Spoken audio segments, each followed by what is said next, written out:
Boa noite, graça e paz do Senhor Jesus esteja sobre a sua vida. Nós estamos dando aqui início a mais um momento de culto. Nós estamos tendo um pouquinho de interferência aqui na internet e eu acredito que estejam todos recebendo bem a mensagem aí, a nossa fala e também a imagem. Se porventura acontecer algum problema, a gente precisaria desligar e retornar, mas eu acho que vai dar para a gente continuar até o final do culto. Me parece que a internet agora estabilizou. Quero recebê-los nesta noite com a doce e gloriosa paz do Senhor Jesus. Dizer do privilégio e da bênção de estarmos juntos aqui. E o assunto dessa noite será muito importante, como todos eles, todos os assuntos que nós temos estudado aqui na Palavra de Deus, mas o de hoje realmente vocês vão ver como é importante. Eu quero te convidar para a gente ler a Palavra de Deus e eu gostaria de convidar você para abrir a Palavra de Deus no Salmo de número 95, Salmo 95. Diz assim: Vinde, cantemos ao Senhor com júbilo. Celebremos o rochedo da nossa salvação. Saiamos ao seu encontro com ações de graças, vitoriemo-lo com salmos, porque o Senhor é o Deus supremo e o grande Rei acima de todos os deuses. Nas suas mãos estão as profundezas da terra, e as alturas dos montes lhe pertencem. Dele é o mar, pois ele o fez, obra de suas mãos os continentes. Vinde, adoremos e prostremo-nos, ajoelhemos diante do Senhor que nos criou. Ele é o nosso Deus e nós, povo do seu pasto e ovelha de sua mão. É um convite. Aliás, é uma convocação. Se a gente observar esse texto, Salmo de número 95, todos os verbos estão no imperativo, convocando o povo de Deus para entrar na sua presença. Deus marcou um encontro conosco nessa noite. Louvado seja o Senhor, porque você ouviu, consciente ou inconsciente, o chamado de Deus e está aqui para juntos buscarmos o Senhor. Vamos louvar? Vamos orar? Vou fazer uma oração, depois nós vamos cantar um cântico com o nosso irmão Fredson, tá bom? Senhor, nosso Deus e nosso Pai, nós te louvamos pelo privilégio de estarmos aqui na casa do Senhor, mesmo que nesse lugar virtual, mas estamos na tua presença, Senhor, como povo do Senhor, e queremos te pedir que tu venhas falar ao nosso coração através da tua palavra. Abençoe, Senhor, os nossos lares, as nossas famílias, todos aqueles que estão agora, Senhor, congregados como povo do Senhor para te buscar, que a tua graça esteja alcançando cada casa e cada coração. Em nome de Jesus. Amém. Graças a Deus. Vamos louvar ao Senhor. Com hoje é tempo de louvar a Deus. Vamos louvar o nosso Deus nessa noite, meu irmão, porque hoje é tempo de louvar a Deus.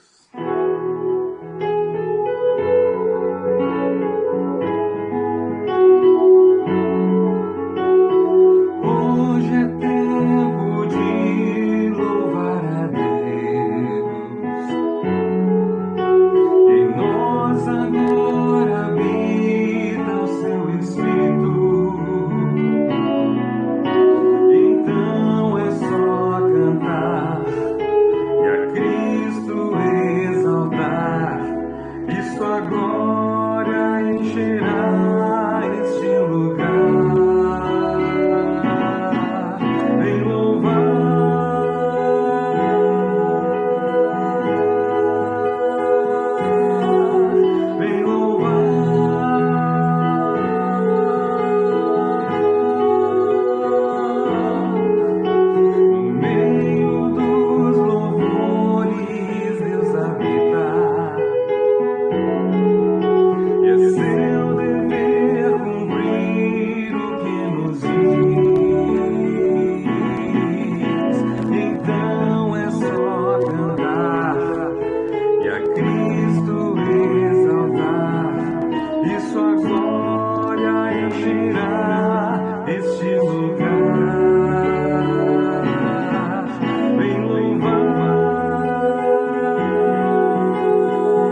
esse é o convite da palavra de Deus, porque o Senhor habita no meio dos louvores, diz a palavra do Senhor. Deus habita no meio dos louvores.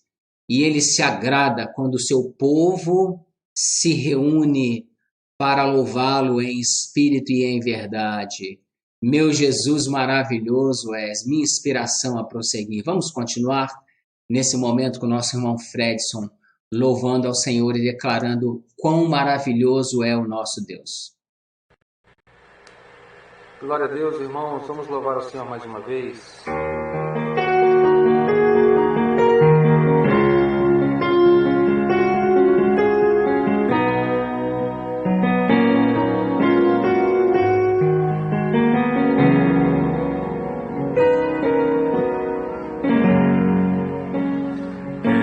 Sempre estar diante de ti, no teu altar, pronto para sentir e receber o teu poder.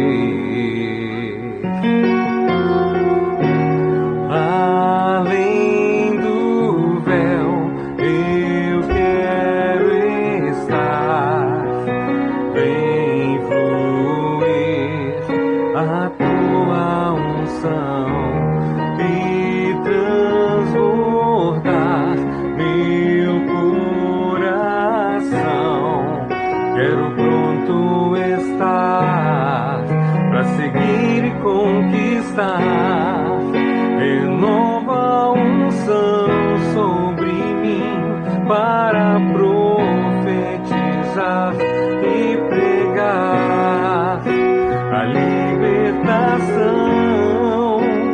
e o teu poder para curar e as cadeias quebrar com agir e o fluir dessa unção.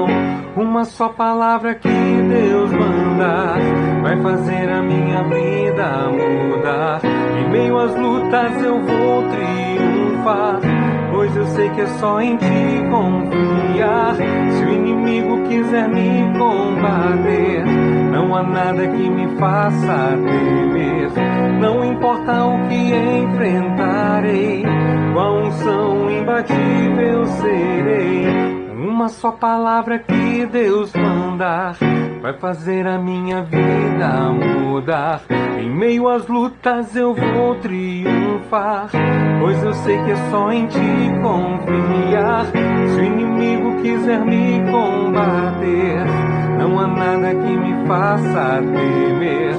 Não importa o que enfrentarei, com a unção imbatível serei. Com a unção imbatível serei. Com a unção imbatível serei.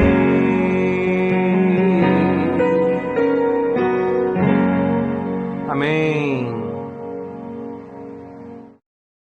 A palavra de Deus, meus irmãos, diz assim no Salmo 92: bom é render graças ao Senhor e cantar louvores ao teu nome, ó Altíssimo. Anunciar de manhã a tua misericórdia e durante as noites a tua fidelidade. A palavra de Deus diz que a misericórdia do Senhor se renova a cada manhã. E à noite nós podemos contar as bênçãos. Você pode olhar para a sua vida neste dia, nesta noite, e reconhecer a bênção de Deus sobre a sua vida. Meus irmãos, pela graça de Deus, a nossa igreja conseguiu fazer mais uma distribuição de cestas. Queria pedir aos irmãos para continuarem orando sobre este ministério. Não é fácil, não é simples, né? Há muita gente necessitando, né? Às vezes a quantidade de cestas que a gente consegue não é suficiente, mas a gente vai fazendo a obra, né? Vai fazendo a obra. No sábado, nosso irmão seminarista Luciano e a sua noiva Sarinha e também os seus pais, Luciano e Vânia Lima, e o nosso irmão Júlio Viana, estiveram distribuindo algumas cestas. Hoje, eu, a Helena, o Samuel, a Renata, fizemos a segunda parte. Orem por isso, orem por essa família.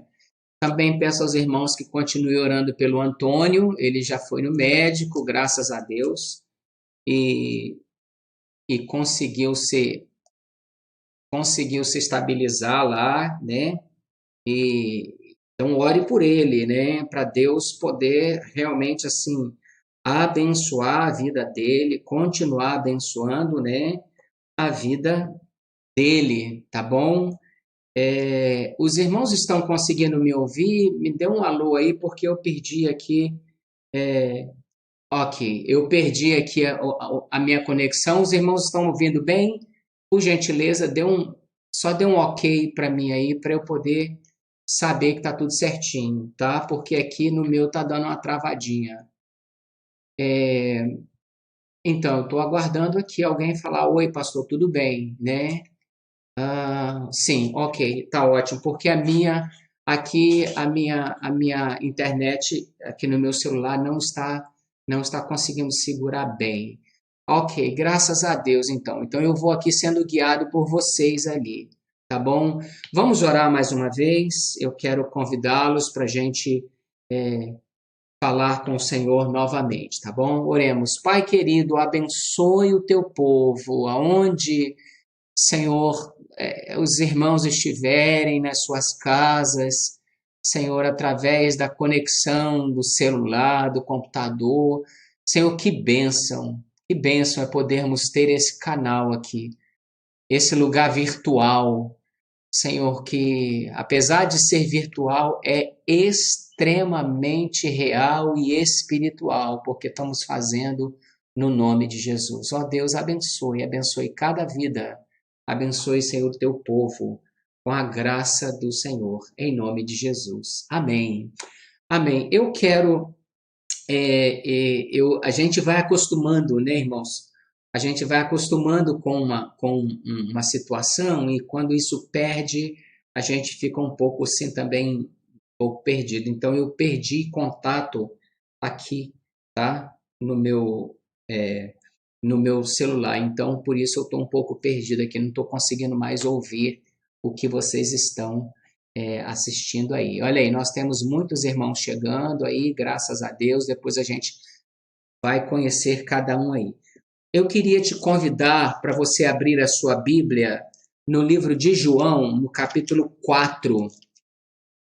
João, capítulo 4, a partir do versículo 19. João 4, a partir do versículo 19. Nós vamos ler agora esse texto. João 4, 19. Tá bom? Eu vou ler. Diz assim a palavra de Deus. João 4, a partir do versículo 19. Abra sua Bíblia lá nesse texto. Ok. A verdadeira adoração. Senhor, disse-lhe a mulher, vejo que tu és profeta. Nossos pais adoravam neste monte. Vós, entretanto, dizeis que em Jerusalém é o lugar onde se deve adorar. Disse-lhe Jesus, mulher, podes crer-me, que vem a hora, quando nem neste monte, nem em Jerusalém adorareis o Pai. Vós adorais o que não conheceis, nós adoramos o que conhecemos, porque a salvação vem dos judeus. Mas vem a hora e já chegou em que os verdadeiros adoradores adorarão o Pai em espírito e em verdade, porque são estes que o Pai procura para seus adoradores. Deus é espírito e importa que os seus adoradores o adorem em espírito e em verdade. Só até aí, meus irmãos, esta é a palavra de Deus. Esta é a palavra de Deus. Pois bem, meus irmãos, eu vou começar com vocês aqui hoje eu gostaria de começar lendo um outro texto. Depois a gente vai voltar para esse e você vai entender por que eu estou lendo esses textos, tá bom? E dizer para você o seguinte: quando Cristo foi assunto aos céus, a Bíblia diz que o Pentecostes aconteceu, o Espírito de Deus foi derramado ali sobre o povo em Jerusalém, e mais de 5.000 pessoas se converteram. Então você tem uma igreja com 5.000 pessoas, né? E houve algo extraordinário. O evangelista Lucas narra e ele chama assim, Atos capítulo 2, 42. Ele diz: como viviam os convertidos? 5.000 se converteram. Como é que eles viviam? Diz assim: perseveravam na doutrina dos apóstolos, na comunhão, no partir do pão e nas orações. Em cada alma havia temor, e muitos prodígios e sinais eram feitos por intermédios dos apóstolos. Todos os que creram estavam juntos e tinham tudo em comum. Vendiam as suas propriedades e bens e distribuíam o produto entre todos à medida que alguém tinha necessidade. Diariamente perseveravam unânimes no templo, partiam pão de casa em casa e tomavam as suas refeições com alegria e singeleza de coração, louvando a Deus e contando com a simpatia de todo o povo. Enquanto isso, acrescentava-lhes o Senhor dia a dia o que iam sendo salvos. Perseveravam na doutrina, diz o texto, dos apóstolos, na comunhão, no partir do pão, nas orações, em cada alma havia temor, diz o texto. E o que nós encontramos de extraordinário nesse testemunho, ou nesse texto? Eu vou dizer para vocês. Porque eram judeus convertidos, meus irmãos. Judeus convertidos que abriram mão do templo de Jerusalém para partirem o pão de casa em casa e louvar a Deus com alegria e singeleza do coração num contexto fora do templo. Sabe por quê? Porque para os israelitas o templo de Jerusalém era sagradíssimo. A cidade de Jerusalém era muito sagrada, tanto que vários textos da Bíblia de Jerusalém, que estás assentada como cidade compacta e tal. Então, o templo de Jerusalém, os sacrifícios no templo eram muito sagrados. E houve, na conversão daqueles judeus a Cristo, houve uma mudança estrutural muito grande entre a religião judaica e o cristianismo. Sabe por quê? Porque em Cristo nós não vamos simplesmente para o templo, mas em Cristo nós somos o templo. Nós somos o templo do Espírito Santo. Então, neste sentido do cristianismo, o culto ganha uma nova dimensão. E é exatamente sobre isso que eu quero estudar com vocês nesta noite. Nós vamos meditar sobre o culto. Vocês se lembram que nós estamos estudando uma série de mensagens com o título Jesus e os dilemas de uma pandemia. E a gente está vendo vários textos em que Jesus trata de vários assuntos que são dilemas para a gente hoje. E este é um assunto em João capítulo 4 sobre a adoração. Porque nesta pandemia, a igreja foi obrigada a repensar a sua forma de cultuar a Deus. Fechamos literalmente, meus irmãos, temporariamente as portas da igreja e passamos a nos reunir virtualmente. Ao mesmo tempo, nós, poderia dizer assim, nós deixamos de ser, entre aspas, policiados pelos irmãos e pastores, e cada um passou a dar conta de si a Deus. E, ao mesmo tempo, nós enfrentamos esta refrescante sensação, meus irmãos, de que de transformar a nossa casa, né, de transformar o nosso lar num lugar de adoração. É de fato algo extraordinário. Porque é verdade, a gente cultuava a Deus, né, em casa e tal, mas o que a gente está fazendo hoje, transformar as nossas salas no templo, é algo maravilhoso. Então, estudar sobre culto é fundamental para a gente, né? É fundamental. Porque o que é culto? Culto é uma disposição nossa de oferecer elogios a Deus pelo que Ele faz e oferecer reverência a Deus pelo que Ele é, reconhecendo com isso que o Senhor é o doador e o preservador da vida. Isso é um conceito de culto que eu criei aqui para gente. Qual é o conceito de culto? Culto é uma disposição de oferecer elogios a Deus pelo que Ele faz e reverência a Ele pelo que Ele é, reconhecendo, portanto, que Ele é o doador e o preservador da vida.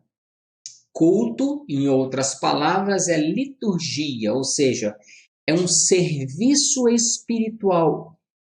E o culto pode ser definido em duas vertentes. A primeira, a gente poderia chamar de o culto ou a liturgia como um estilo de vida.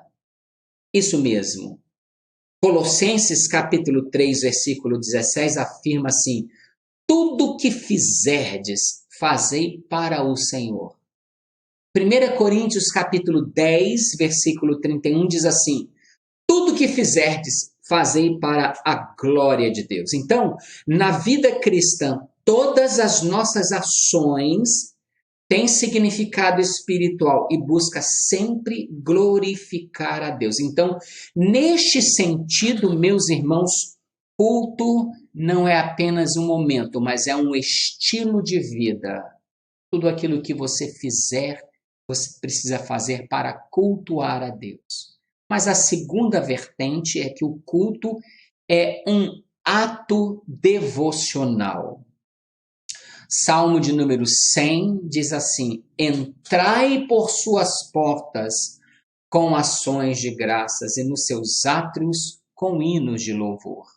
Então veja, culto é um estilo de vida e culto é um ato devocional. Então, apesar de ser um estilo de vida, em tudo na sua vida você precisa cultuar a Deus, há certamente um momento consagrado para você cultuar a Deus, ou seja, um ato devocional. Então, nesse sentido, essas duas formas se completam, ou seja, não há como prestarmos um culto verdadeiro ao Senhor como um ato se a nossa vida não for uma liturgia para Deus, uma expressão de louvor ao Senhor. Olha, o culto pode ainda ser departamentalizado.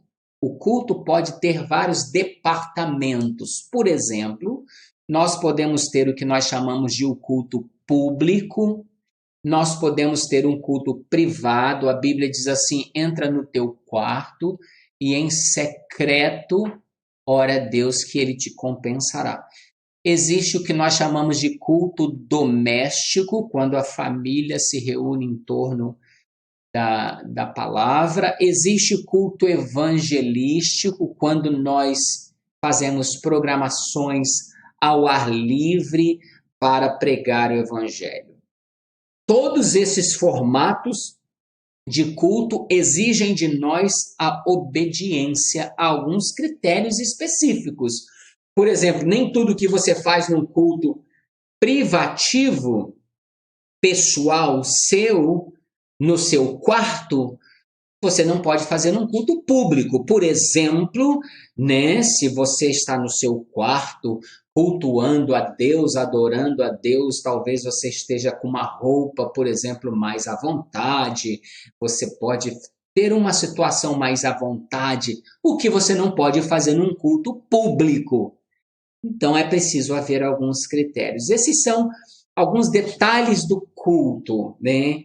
E como falamos inicialmente, nesse período de pandemia, esse período tem nos obrigado a repensar sobre o culto, porque o culto coletivo presencial passou a ser desenvolvido de forma virtual. Então, esse culto que a gente entra na casa de Deus e tal, ele temporariamente suspenso deu lugar a este culto coletivo virtual, né? A igreja nunca experimentou algo parecido, até porque a internet é um advento da nossa geração. Mas com esse formato virtual, nós tivemos alguns ganhos, nós tivemos alguns benefícios, né? Talvez o maior deles é o que eu estou vendo aqui agora. Nós podemos reunir irmãos distantes que não se conheciam e que não se conheceriam se não fosse esse espaço virtual. Eu estou vendo aqui, por exemplo, várias pessoas aqui do Caju, que nós convidamos aqui, olha, a Damiana Lima, a Regilene, deixa eu ver, eu vi mais alguém aqui, a Magnalda, essas pessoas, a Thalita já é nossa mesmo, mas essas pessoas que eu mencionei agora são nossos visitantes no nosso culto, no culto virtual, que moram aqui no Caju. Mas a gente tem a Lícia, né, que não mora aqui no Caju, mora no Rio de Janeiro. Deixa eu ver, nós temos a Amália, que mora lá no bairro Laranjeiras. Nós temos a minha mãe querida, Dona Zilka, que mora lá na cidade de Aracruz, no Espírito Santo. A Maria Aparecida na Penha. Deixa eu ver mais aqui, quem aqui? O João Fernando aqui, a Dona Celi, que estão sempre conosco, moram num bairrozinho chamado Novo Irajá, lá no interior do Espírito Santo, na cidade de Aracruz. Enfim, esse é um ganho que nós tivemos com este ambiente virtual. Nós estamos aqui reunindo agora, por exemplo, eu posso dizer para vocês que nós temos 18 acessos simultâneos nesse momento. Se a gente imaginar que tem aí, cada um está reunido, 2 ou 3, nós estamos contando aqui 50 pessoas reunidas num local, num templo virtual, num local para adorarmos a Deus. Isso é uma coisa preciosa, isso é um ganho para nós. E a gente está estendendo a nossa comunhão e a nossa amizade, não é? Então, isso é um ganho.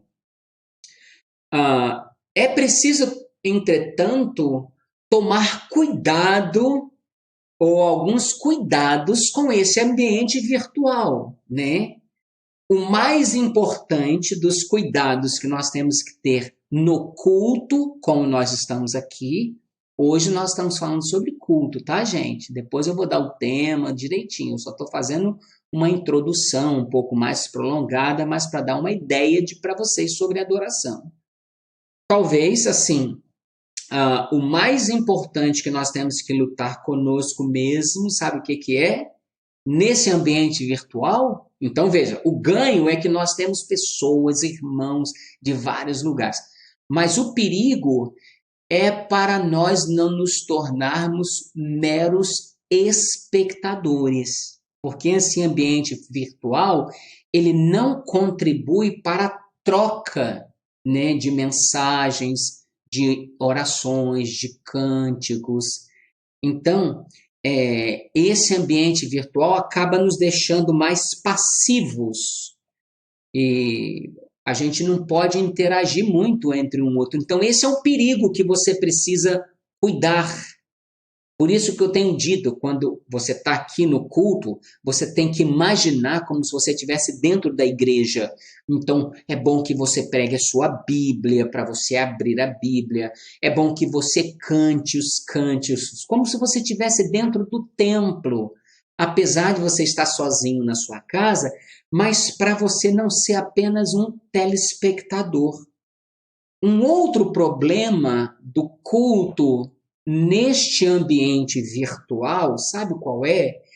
É o perigo da interferência daqueles que não estão no culto, né? O que em tese não acontece no culto presencial, ou seja, por exemplo, o telefone pode tocar, a campainha lá fora pode tocar, alguém te chamar na hora do culto, você deixar ali o seu celular do lado para ir lá atender e voltar correndo. Então, essa interferência acaba atrapalhando um pouco a gente, sabe? Então, é um perigo que nós corremos que a gente precisa cuidar. Eu quero sugerir para vocês, então, inclusive, que vocês se preparem, talvez você já esteja fazendo isso, se prepare para esse momento de culto, entendeu? Prepare tudo que você tem que preparar, as crianças, dê comida se for necessário, tire os telefones do gancho se for necessário, ou já que não tem mais telefone em gancho, agora é só celular, né? Abaixa o seu celular, ou coloca num modo que você não seja atrapalhado, porque você, apesar de estar dentro da sua casa, lembre-se, nós estamos juntos nesse ambiente virtual adorando ao Senhor, né? Então, mais interessante que esses conflitos que nós vivemos hoje de interferências e tal, por isso que eu li esse texto de João, no tempo de Jesus eles também viviam os conflitos. Esse texto de João, ele é riquíssimo. Você conhece a história, Jesus chegou próximo a uma cidade chamada Sicar, uma cidade dos samaritanos, e ele ficou ali perto daquele poço, e uma mulher chegou e ela logo reconheceu que ele era judeu. E aí ele pediu água para ela e ela disse, não, eu, né, não tenho como tirar. E Jesus disse, mas eu tenho uma água. E ela começou a perceber que ele não era somente judeu, como ele era também um profeta. Então ela começou a questioná-lo a respeito do culto, né? E você talvez não saiba, se você quiser depois, você pode ler os livros de Reis, 1 Reis, capítulo 12, né? Você vai encontrar a divisão das 12 tribos de Israel, né? A tribo de Judá, ou o povo de Judá que ficou em Jerusalém, que foram as duas tribos, seguiram Roboão, filho de Salomão, que era filho de Davi. As outras 10 tribos seguiram Jeroboão e fizeram a sua capital, a capital desse estado de Israel, dessas 10 tribos, a região de Samaria.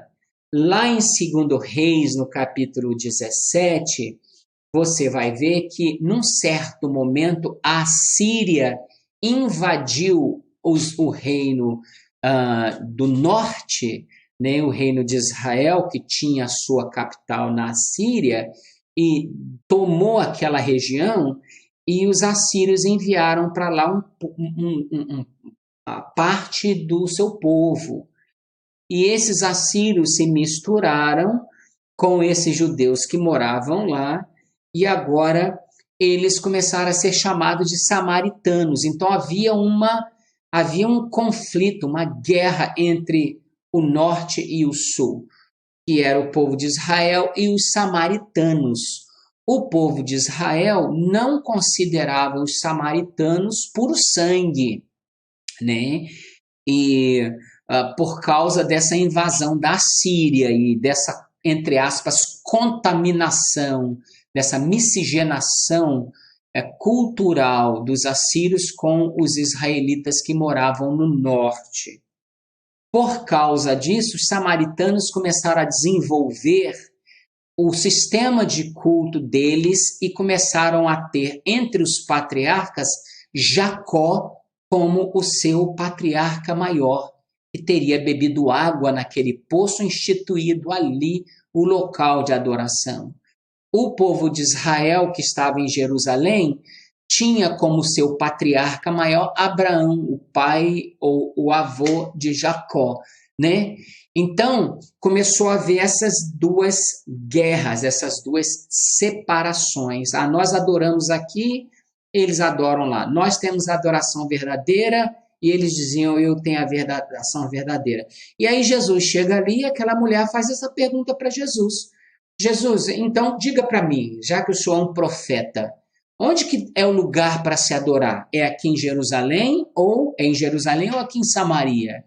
E Jesus disse, mulher, olha, a hora já chegou, que nem nesse monte e nem em Jerusalém adorareis o Pai.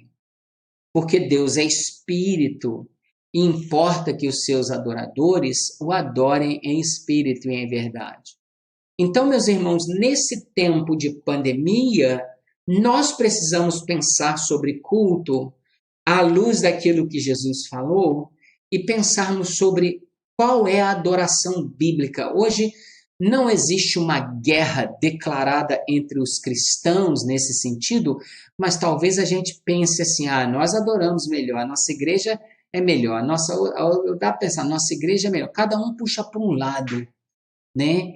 Mas Jesus aqui nesse texto colocou para a gente um parâmetro, um padrão para nivelar todos. Não é no monte da Samaria ou em Jerusalém, qualquer lugar, né, irmãos? Queridos, é uma bênção a igreja, eu já não vejo mais a hora da gente abrir o nosso templo, para vocês voltarem para cá, para a gente, sabe, se encontrar. Eu não vejo mais a hora, mas a realidade é que o lugar em si, ele só faz sentido se tiver mais alguma coisa, é isso que Jesus está falando. Então eu quero, à luz do que Jesus escreveu aqui para aquela mulher, que Jesus falou, para aquela mulher, eu quero pensar com vocês hoje, nesta noite, sobre a adoração bíblica, tá bom? Então eu quero pensar sobre a adoração bíblica. Quais são os requisitos de uma adoração bíblica? Que independe se você está no templo, se você está em casa, se você está na praça, se você está no seu quarto, onde você estiver, precisa haver, eu pontuo aqui pelo menos 3 ingredientes para que você apresente para Deus uma adoração bíblica, tá bom? Quais são esses ingredientes, então?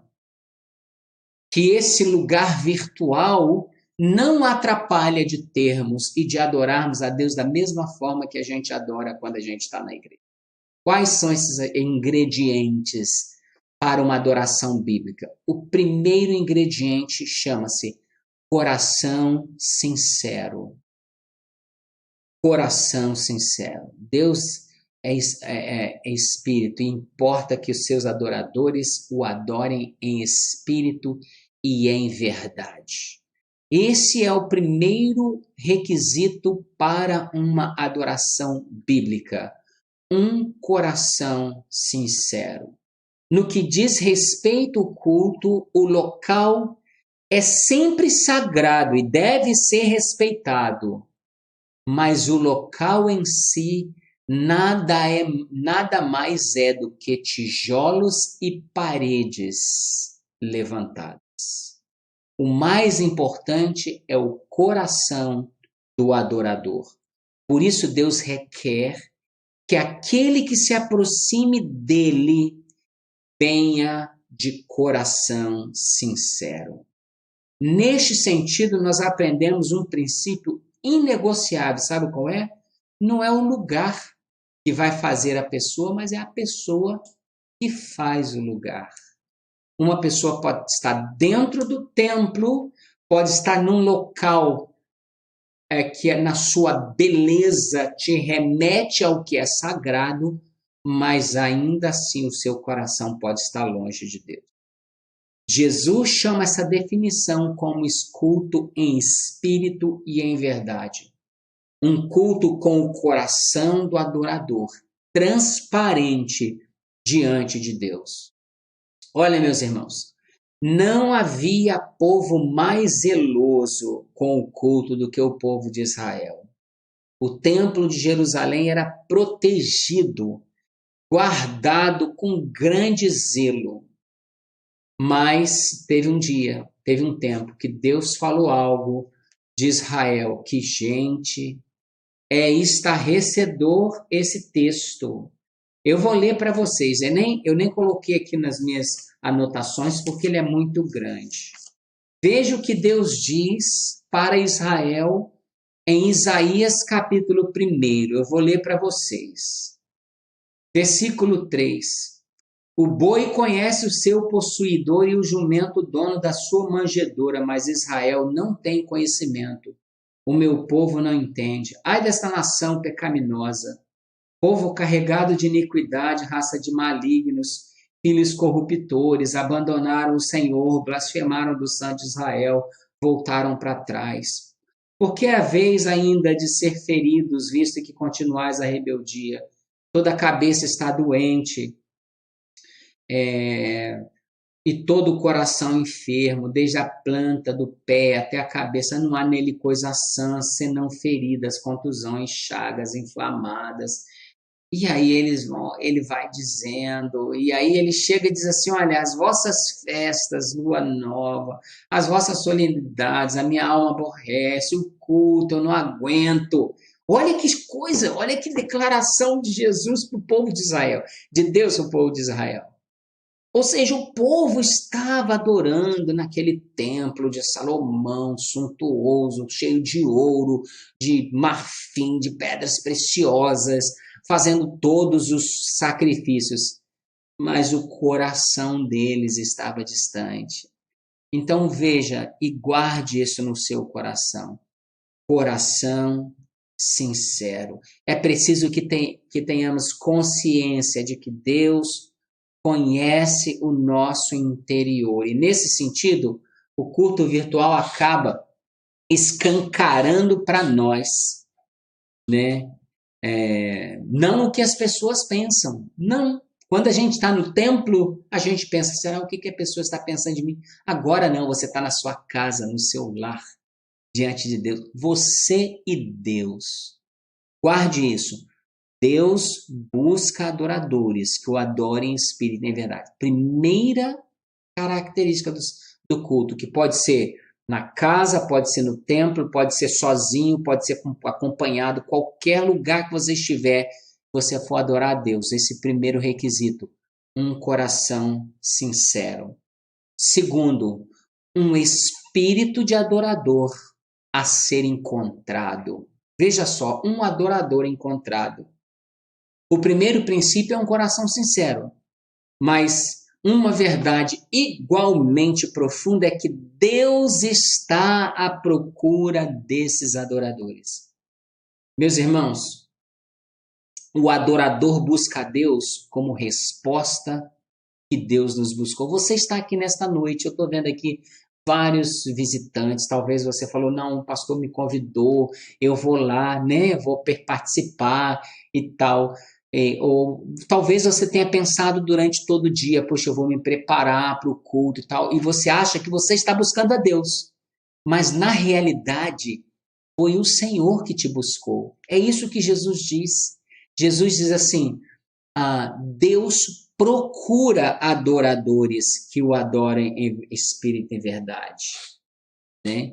Então, que declaração fantástica. Todos os deuses pagãos do Antigo Testamento eram deuses irados, né?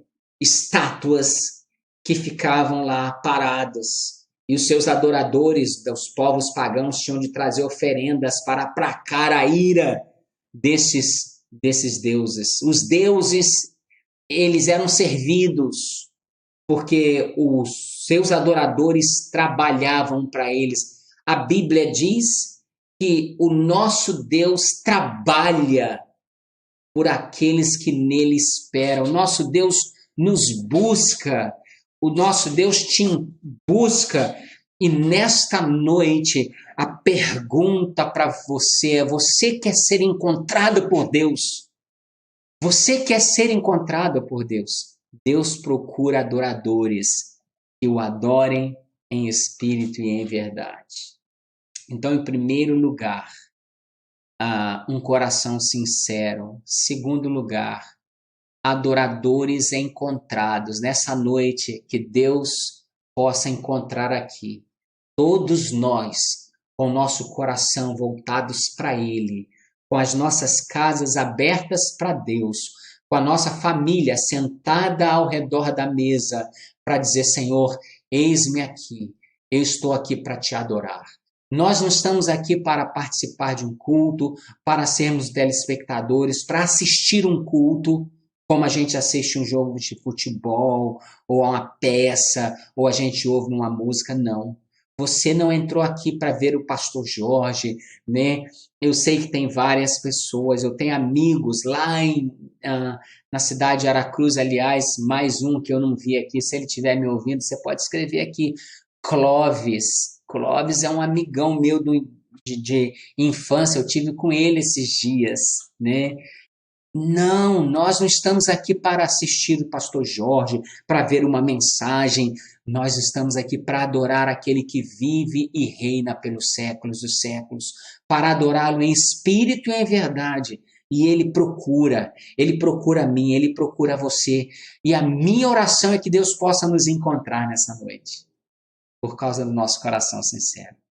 Olha, falei 3 requisitos, né? O primeiro, um coração sincero. O segundo, um adorador encontrado. Mas em terceiro lugar, princípios e prescrições divinas. Veja só. Não vale qualquer coisa na adoração. Há prescrições a serem seguidas.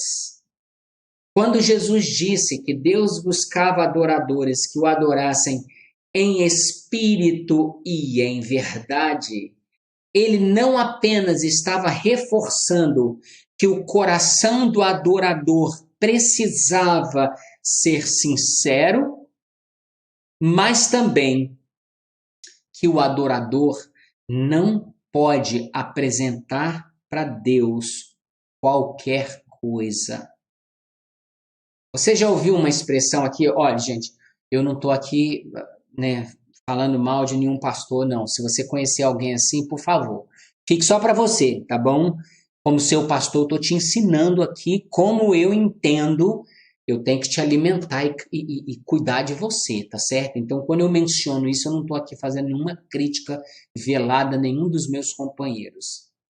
Mas você já reparou alguém falar assim? E essa é uma pergunta que eu vou fazer para você. Venha como você está, né? Já reparou? O pregador falou assim: venha como você está. Você acha que essa expressão é correta? O que você acha? Alguns falaram sim, outros falaram não. Eu tenho certeza que aconteceu isso, não é? A resposta é dupla. A resposta é, quando a gente fala assim, venha como você está, ela é dupla. Por quê? Ela é sim, porque Deus te chama a vir a Ele do jeito que você estiver. Não importa se você tiver problema, se você tiver vício, se você tiver pecado, do jeito que você estiver, você deve vir para Deus. Isso é uma verdade. Mas ao vir para Jesus, você não poderá permanecer como você está e adorá-lo de coração, em espírito e em verdade. Então você vem como está, mas você é transformado de glória em glória para adorar a Deus em espírito e em verdade. Então, ao te chamar, Deus declara: filho meu, dá-me o teu coração. Ele muda a sua vida e te conclama